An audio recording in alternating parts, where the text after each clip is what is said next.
नमस्कार, मैं सौरभ द्विवेदी। दी LallanTop.com की दोनों टीमें वापस आ चुकी हैं। हम वापस आ चुके हैं अपने न्यूज रूम में। आप में से कई लोग ट्विटर पे, फेसबुक पे, यूट्यूब पे ये सवाल पूछ रहे थे, लल्लन टॉप किसी भी मीडिया हाउस के मुकाबले ज्यादा घूमा है। टू बी प्रिसाइज 11,300 किलोमीटर घूमा है। लगभग 179 विधानसभाओं तक तो सीधे गए, वहां के लोगों से मिले, 70 से ज्यादा जिले कवर किए। क्या है आपका एग्जिट पोल? क्या है लल्लन टॉप का एग्जिट पोल?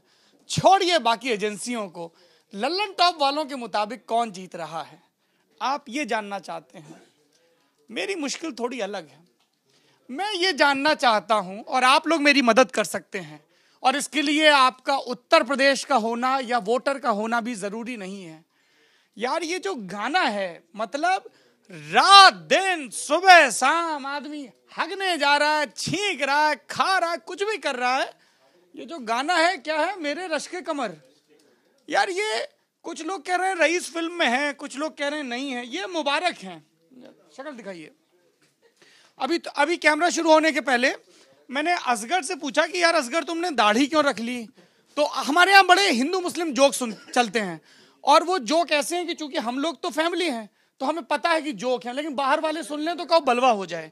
तो असगर बोले कि क्या मैं मुसलमान हूँ?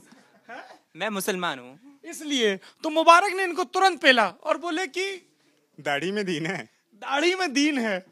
तो इस तरीके की चीजें चलती रहती। मुबारक, आपने वो स्टोरी की है, किसने लिखा है रश के कमर? ये फना बुलंदशहरी है। फना बुलंदशहरी। शहरी, जी हाँ। फना में फा पे नुक्ता होता है क्या कुलदीप जी? हाँ हाँ हाँ। तो कैसे फना फा फा फक में होता है?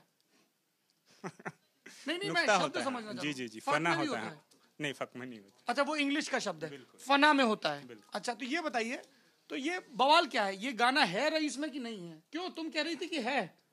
श्रद्धा आस्था? नो सर, अभी मैंने चेक किया, वो नहीं है। मतलब फिर बहुमत किस पे पहुंचा है? जनमत क्या कहता है? नहीं है अभी, तो यही पता चल रहा है कि अच्छा, नहीं। हमारे एक रीडर भी थे अभिषेक, उन्होंने भी बताया। हाँ, उन्होंने भी बताया कि नहीं है अभी। तो अभी हम लोगों को ना बड़ा टाइम लग रहा है वापस नॉर्मल आने में, है ना? तो ये प्रतीक्षा है। कौन सी खबर देख रही थी अभी?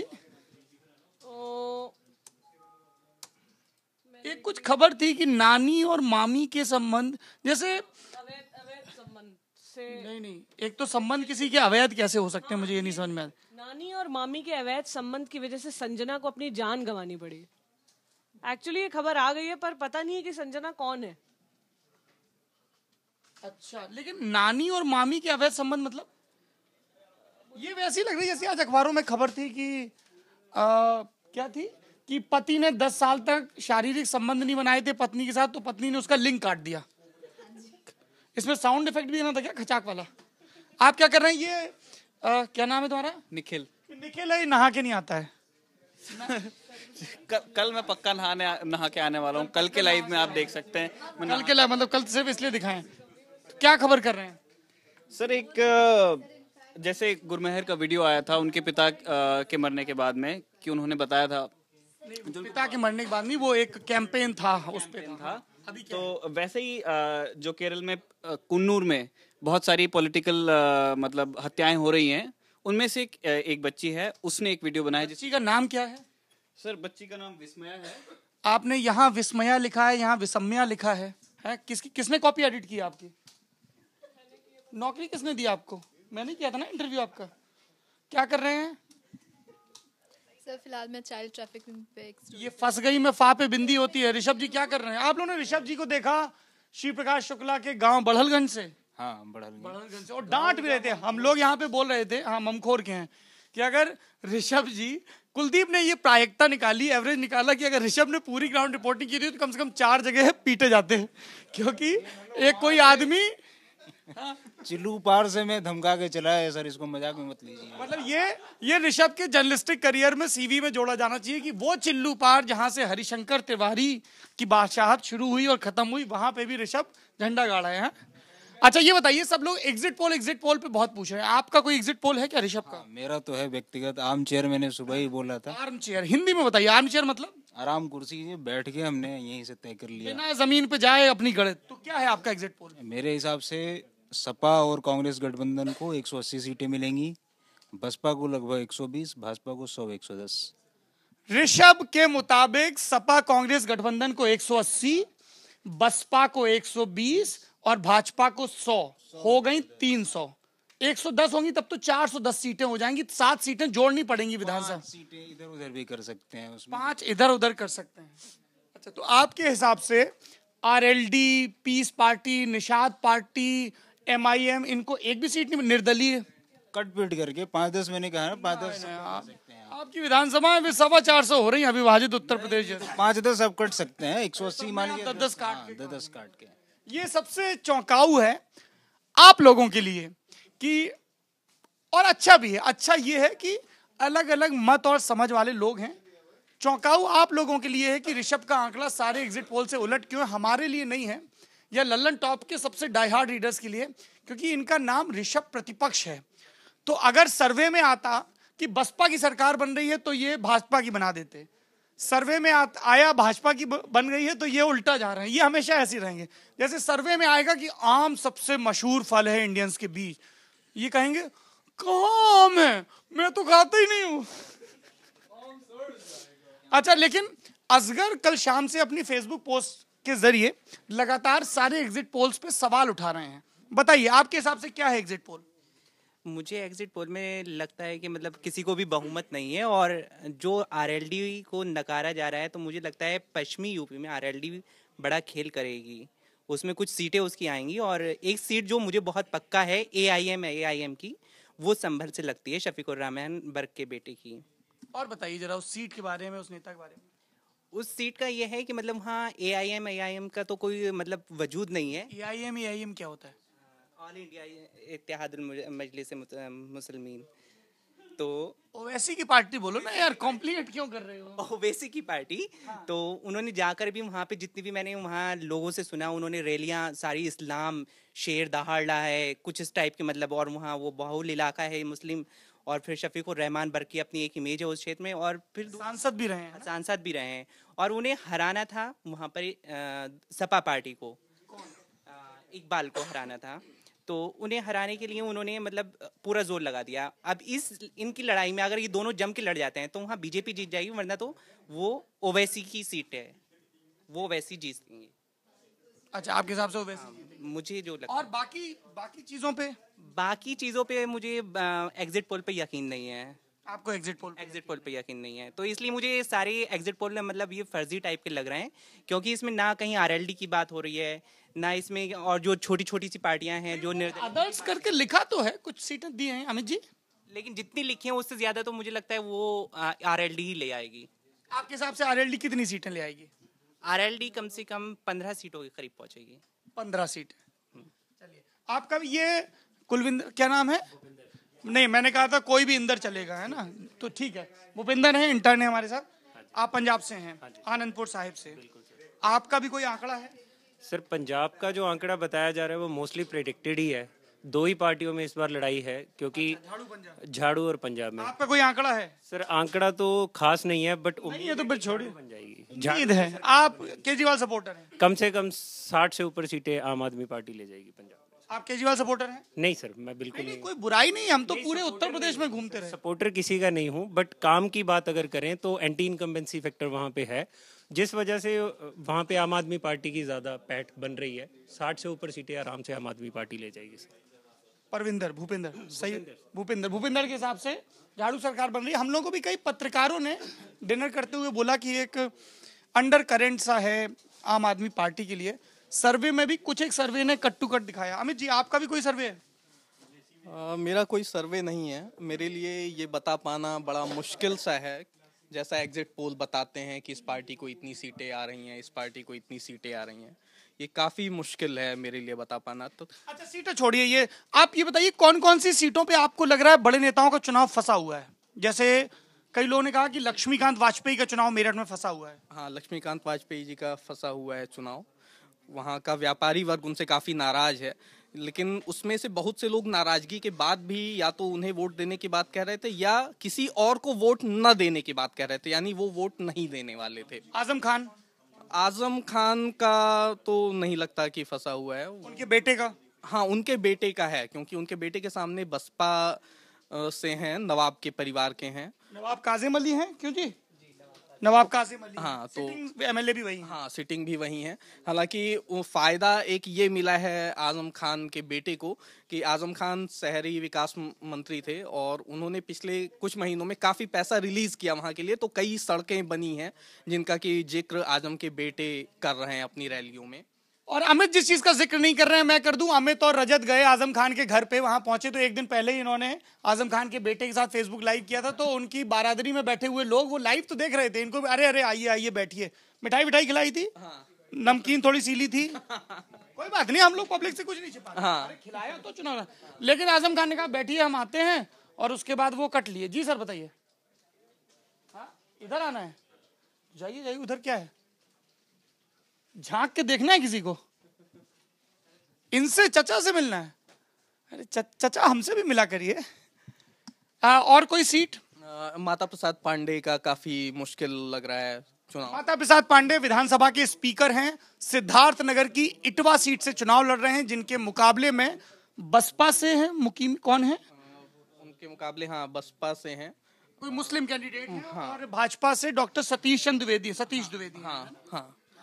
और उसके अलावा बहराइच से हैं मंत्री, बहराइच से नहीं बल्कि बहराइच की सीट है बेल्हा, यासिर शाह नहीं बेल्हा, वंशीधर बौद्ध। हाँ, वंशीधर बौद्ध, वो मंत्री हैं वंशीधर बौद्ध, लेकिन मतलब उस तरह से आप बड़े नेता नहीं मान सकते, लेकिन मंत्री हैं, लेकिन काफी मुश्किल है। लोग की तीसरे पे चले जाएंगे। हाँ, उनका भी। वंशीधर बौद्ध बहराइच की बल्हा सीट से विधायक बने 2014 के लोकसभा चुनाव के बाद। दरअसल 12 की सीट में, 12 के चुनाव में वहां से जीती थी साध्वी सावित्रीबाई फुले बीजेपी के टिकट पर, 2007 हारी, 12 जीती, जिला पंचायत की सदस्य रही, 14 में वो लोकसभा की सांसद बन गई बहराइच की सुरक्षित सीट से। उपचुनाव हुए तब बगल के गोंडा जिले के दबंग सपा नेता, विधायक और मंत्री, जो अब तक गोंडा सदर से विधायक थे और अब तरबगंज से चुनाव लड़ रहे हैं, पंडित सिंह पहुंचे और उन्होंने वंशीधर बौद्ध को चुनाव लड़वाया, ऐसा वंशीधर बौद्ध ने बताया। और एक दूसरे ने बताया कि सर 40 मंत्री लेटे हुए थे, तब जाके ये उपचुनाव जीत पाए। बसपा का कोई रहता नहीं है कि उपचुनाव में, तो उसका भी फायदा मिला था वंशीधर बौद्ध को उसका फायदा मिला था। गोंडा सदर का जिक्र आया, गोंडा सदर की सीट फंसी हुई है सबके लिए।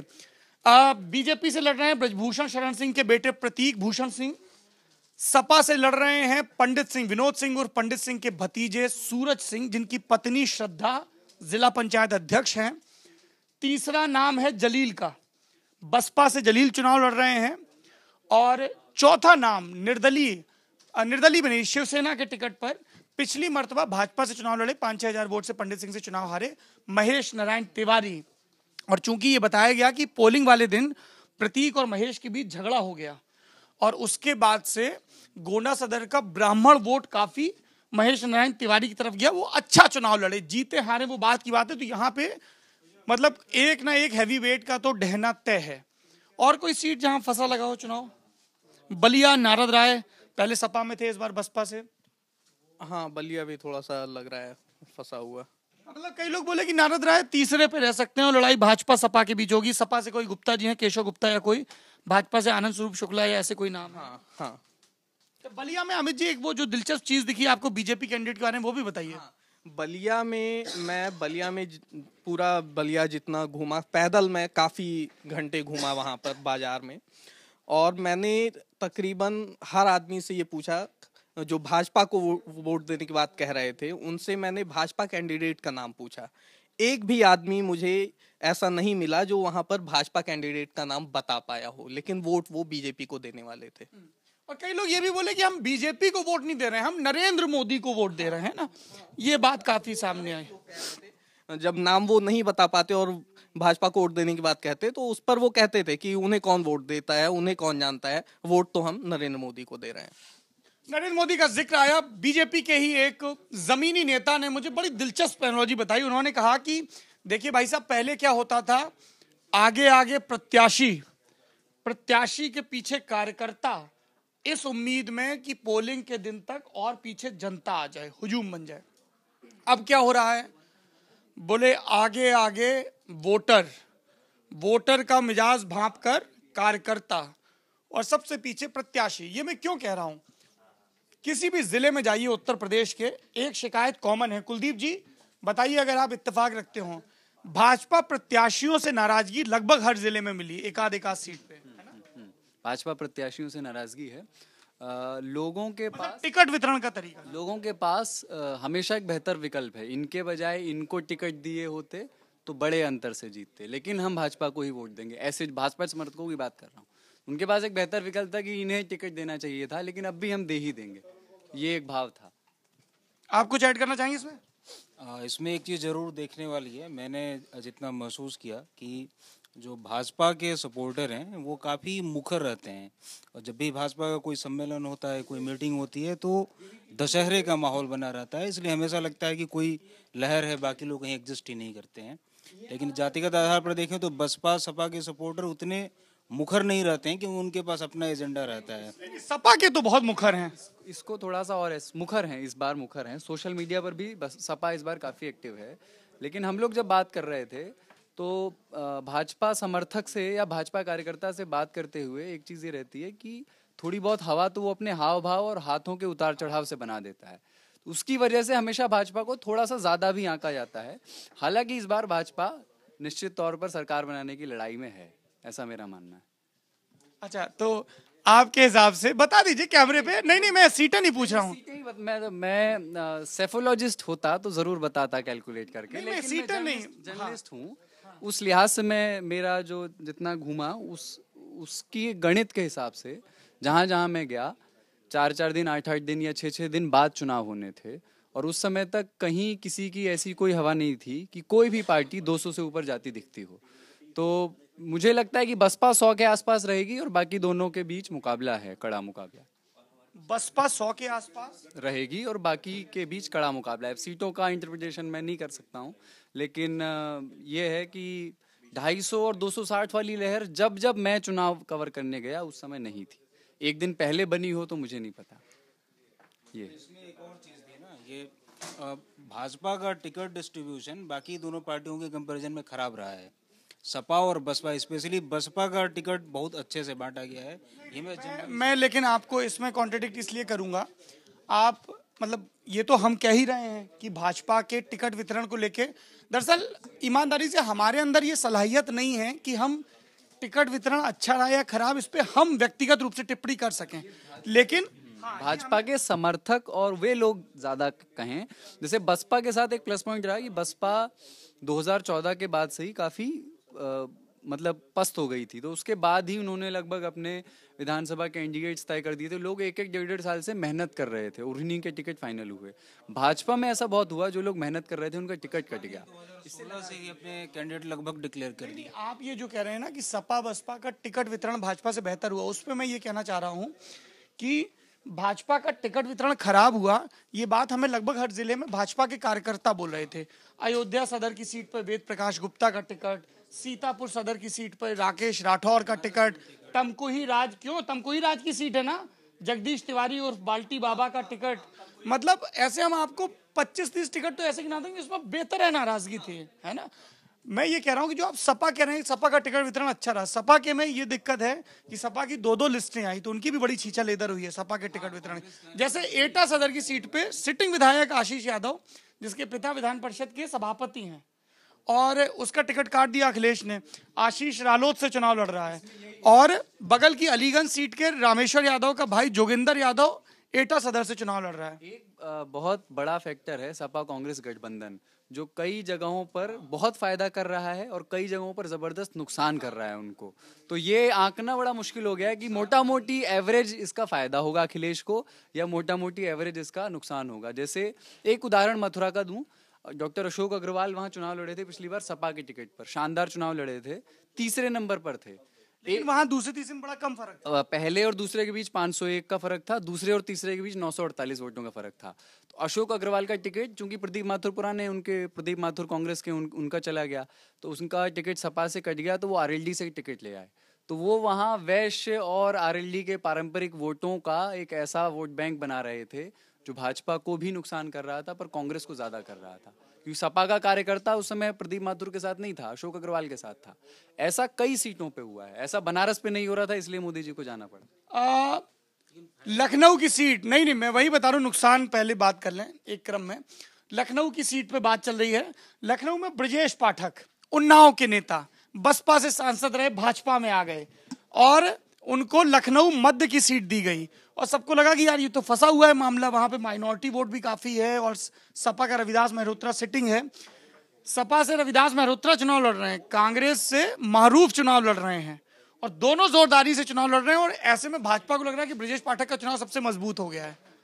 एक चीज, वैसे ही कानपुर की महाराजपुर सीट पे जहां पे सतीश महाना बड़े अंतर से चुनाव जीते थे, 31,000 से उन्होंने प्रतिभा शुक्ला को हराया था सपा की पिछले चुनाव में। उससे पहले सतीश महाना 1991 से लगातार कैंट सीट से जीते। पिछली बार परसीमन में ज्यादातर हिस्सा महाराजपुर चला गया, कैंट की सीट से भाजपा की रघुनंदन भदौरिया जीते। वहां पे भी सपा कांग्रेस के लोग चुनाव लड़ रहे हैं साथ में।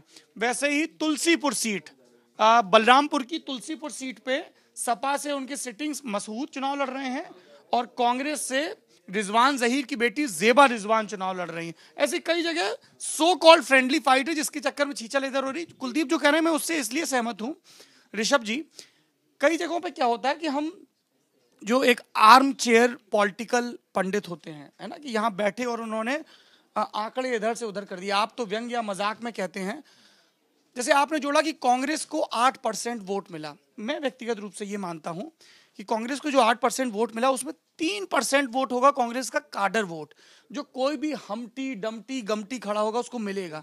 बाकी जो वोट मिलता है ना कई जगहों पे जहां कांग्रेस दूसरे तीसरे नंबर पर रहती है, प्रत्याशी तगड़ा होता है और उसका वोट मिलता है और उसको आप कांग्रेस के वोट में जोड़ लें और फिर आप ऐसे गणित करें कि 28% सपा 12% कांग्रेस जोड़ के 40 हो गया। ऐसा नहीं होता है। कुलदीप की बात में एक सीट और जोड़ती है, इटवा की सीट, वही माता प्रसाद पांडे वाली जो हम बात कर रहे थे। वहां हमें पता चला कि ये हैं सपा से और कांग्रेस से हैं मुकीम।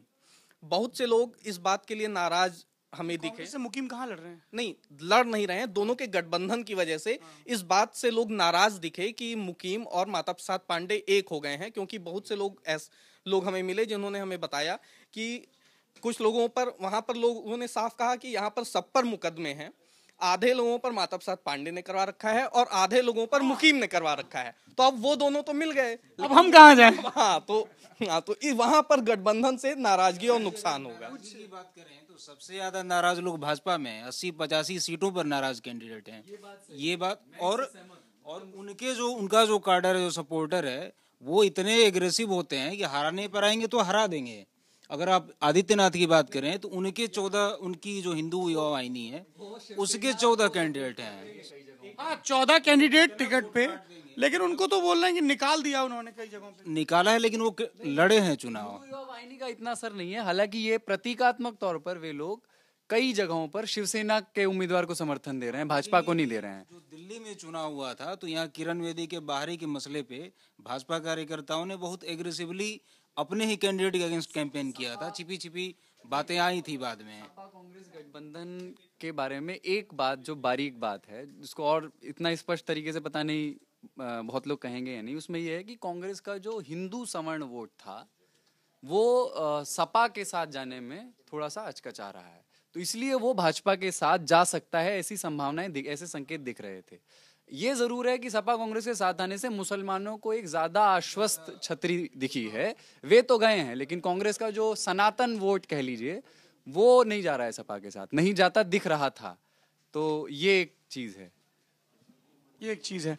आप लोग लेकिन वेस्टर्न यूपी में काफी घूमे, यहाँ का भी कुछ बताइए। हाँ, जैसे अयोध्या का बार बार जिक्र आ रहा है। अयोध्या में हम लोगों ने कहा कि भाजपा के वेद प्रकाश गुप्ता से लोग टिकट वितरण नाराज थे, लेकिन अब आप पूछेंगे अयोध्या के नतीजे क्या हो सकते हैं हमारे हिसाब से, तो वहां पे हमने चुनाव के बाद भी बात की लोगों से, तो बोले कि जी नाराज तो हैं लेकिन मोदी जी के लिए भाजपा कार्यकर्ता बोले छाती पे पत्थर रख के वोट दे आए हैं। और पवन पांडे पिछली बार जीते थे, बड़ी खबर बनी कि साहब भाजपा अयोध्या में हार गई। लल्लू सिंह हारे थे चुनाव 6000 वोटों के लगभग से। लल्लू सिंह की हार की एक वजह यह भी थे, फरीदाबाद के किन्नर थे गुलशन बिंदु, जिनको भाजपा वालों के मुताबिक सोनिया गांधी और दिग्विजय सिंह ने फरीदाबाद से लाके अयोध्या में बिठाया और उसके बाद उन्होंने कैंपेन किया और लोगों को चावल और लाल कपड़ा दे दे के वोट मांगे और लोगों को लगा कि इनका श्राप ना लग जाए, तो गुलशन बिंदु को 22,000 से ज्यादा वोट मिले थे। गुलशन बिंदु इस बार भी चुनाव लड़ना चाहती थी, लेकिन अभी वो अस्पताल में, उनका ब्रेन ट्यूमर का ऑपरेशन हुआ है। गोरखपुर ग्रामीण की सीट भी बड़ी दिलचस्प है, योगी आदित्यनाथ की प्रतिष्ठा दांव पे लगी है। आप गए थे? आप गए, दोनों गए थे? वहाँ पर निषाद काफ़ी संख्या में है और निषाद पार्टी के जो अध्यक्ष हैं वो खुद चुनाव लड़ रहे हैं और वो काफ़ी मजबूत हैं। चुनाव भले न जीत पाए लेकिन वो बड़ा नुकसान पहुंचा सकते हैं गोरखपुर ग्रामीण में। गोरखपुर ग्रामीण में भाजपा के टिकट पर साल 2012 में तेज प्रताप यादव, वीर बहादुर यादव, कोई क्या नाम था कैंडिडेट का ऋषभ, ऐसे कोई वीर बहादुर या कोई यादव कैंडिडेट थे, वो जीते थे। फिर उनकी योगी से खटपट हो गई तो वो सपा में चले गए। इस बार वो सपा पे चुनाव लड़ रहे हैं, जरा देखिए, निकालिए। और भाजपा के टिकट पे कोई विपिन सिंह करके हैं शायद, है ना। और निषाद पार्टी के जो राष्ट्रीय अध्यक्ष हैं डॉक्टर संजय निषाद, वो वहां से जोरदारी से चुनाव लड़ रहे हैं और सीट बेतरफ फंसी हुई है ना। मैंने तो सर जितनी बात की लोग यही बता रहे थे कि निषाद पार्टी ही जीतेगी यहाँ पे। कोई जवाहर चौधरी या कोई है क्या वहाँ पे? हाँ, तो मतलब उस पार्टी की संभावना ज्यादा बन रही है। मतलब विजय बहादुर यादव सपा कैंडिडेट हैं, वही मैं कह रहा था, कोई बहादुर यादव हैं वो। और उनके कौन से? भाजपा के विपिन सिंह ही हैं। भाजपा के विपिन सिंह है जिनको योगी आदित्यनाथ माना जा रहा है कि उस पर योगी आदित्यनाथ की प्रतिष्ठा दांव पर लगी है।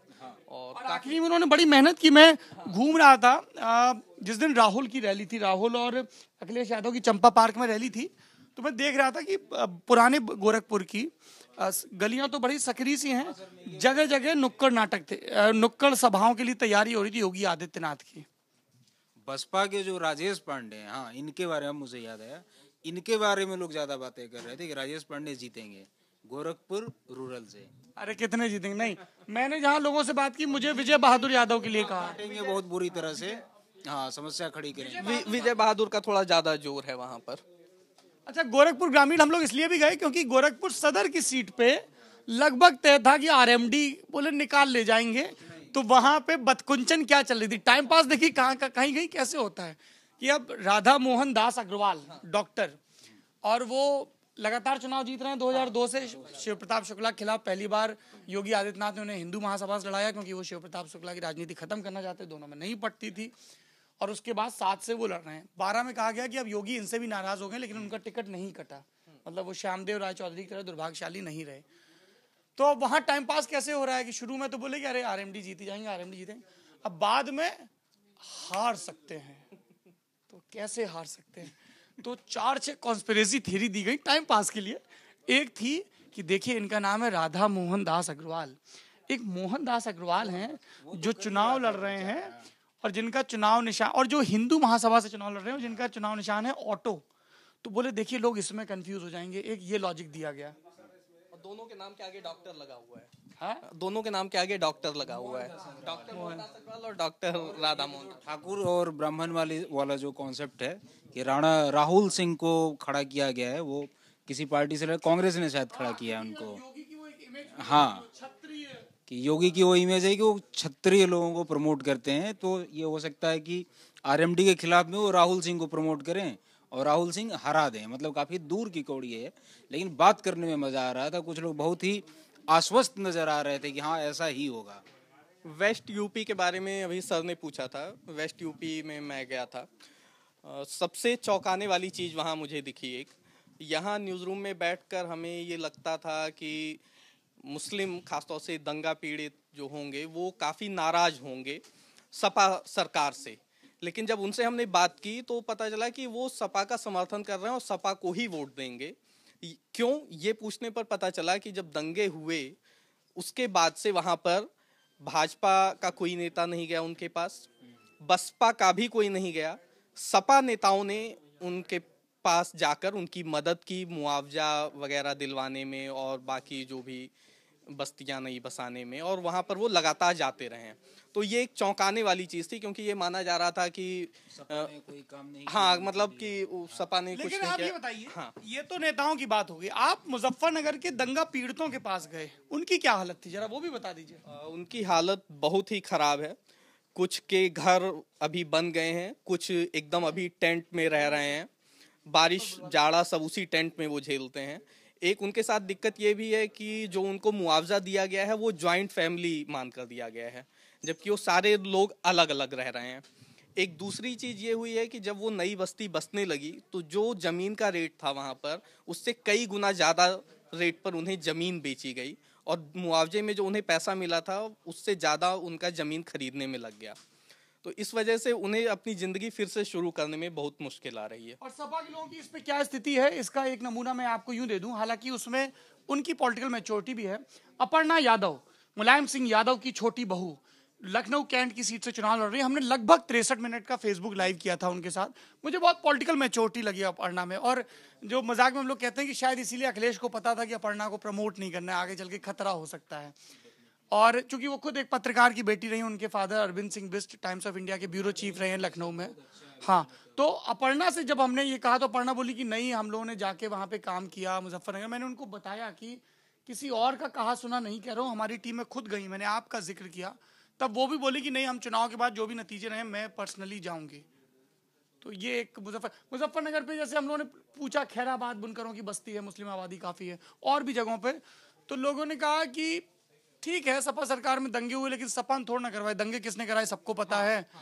और ओवैसी का आप जिक्र कर रहे हैं, वहां पे मुझे लगा दाढ़ी क्यों नोच रहे थे बैठे बैठे, तो आप ओवैसी का जिक्र कर रहे हैं, तो वहां पे मेरे ख्याल से शफीकुर रहमान वर्क का पर्सनल क्लाउड ज्यादा है इस वजह से।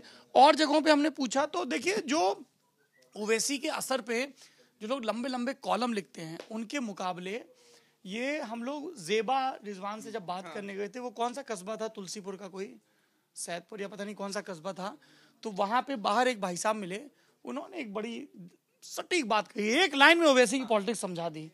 बोले ये बताइए, जब मेरी चौकी पे मोटरसाइकिल पकड़ी जाएगी तो क्या मैं हैदराबाद फोन करूंगा? अब ये दो तरीके से इस वाक्य को पढ़ा जा सकता है। एक कि लोगों की सरकार या विधायकों से अपेक्षा क्या है। हमें लगता है ये बिजली पानी सड़क की बात क्यों नहीं कर रहे हैं, लेकिन उनकी चिंता थोड़ी ज्यादा दूसरे तरह की है। एक चिंता हमारी और है, जैसा हम लोगों ने इसके फेसबुक लाइव से पहले एक फोटो डाली थी, फोटो में दो लोग थे सफेद कपड़े पहने हुए, अब्बास और मस्तान, लेकिन गजेंद्र सिंह भाटी जो हमारे सिनेमा एडिटर हैं उन्होंने बताया था कि वो मस्तान नहीं मुस्तान है। तो वो लोग हमारे न्यूज़ रूम में आ रहे हैं और उनके साथ उनके बेटे हैं। किसके बेटे हैं, अब्बास के या मुस्तान के? अब्बास के बेटे हैं। क्या नाम है उनका? मुस्तफ़ा। उनकी फिल्म आ रही है मशीन के नाम से, और उसमें कियारा आडवाणी भी हैं जो MS धोनी वगैरह में दिखाई दी थी। ये लोग आ गए हैं, सीढ़ियों से ऊपर आ रहे हैं। तो अभी ये फेसबुक लाइव हम खत्म करते हैं, एग्जिट पोल वाले फेसबुक लाइव पे फिर लौटेंगे। और हाँ, अच्छा, आपके पास भी बहुत सारे सवाल हैं, सारे सवालों के जवाब देंगे। आप भी कमेंट बॉक्स में अपने सवाल जवाब लिखिए, हम लोग उन सवालों के जवाब देने की कोशिश करेंगे। और कल सुबह 7 बजे से thelalantop.com पर आपको देखेंगे उत्तर प्रदेश के नतीजे ये कैसे अलग होंगे किसी और वेबसाइट या किसी और चैनल के नतीजों से। बाकी लोग आपको सिर्फ ये दिखाएंगे, ये आगे ये पीछे। हम आपको किससे सुनाएंगे, ये आगे है तो क्यों आगे है, क्या क्या करके आगे आया है, और ये पीछे है तो किन कर्मों की वजह से पीछे है। इसलिए उस नैरेटिव के साथ, उस किस्से के साथ, उस दिलचस्पी के साथ अगर आपको नतीजे देखने हो तो सिर्फ और सिर्फ एक पता है आपके पास, सिर्फ और सिर्फ एक विकल्प है आपकी वोटिंग मशीन में, और उसका नाम है thelalantop.com, क्योंकि ये है मजा आना आए तो पैसा वापस संप्रदाय की पहल। थैंक यू, शुक्रिया।